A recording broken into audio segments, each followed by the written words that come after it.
In 6 weeks, the tadpoles have developed back legs, teeth, and a raging appetite.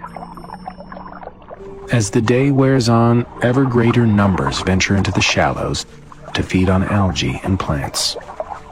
Food is not all they have come for.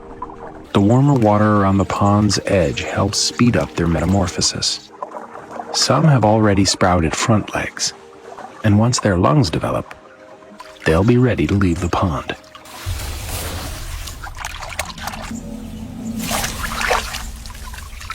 Garter snakes usually hunt on land, but they will take to the water to prey on such easy targets.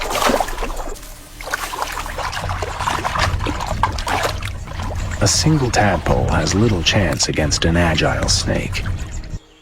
But with safety in numbers, the vast majority survive unscathed. As each day cools, the tadpoles return to the relative safety of deeper water. This great migration marks the end of their daily routine.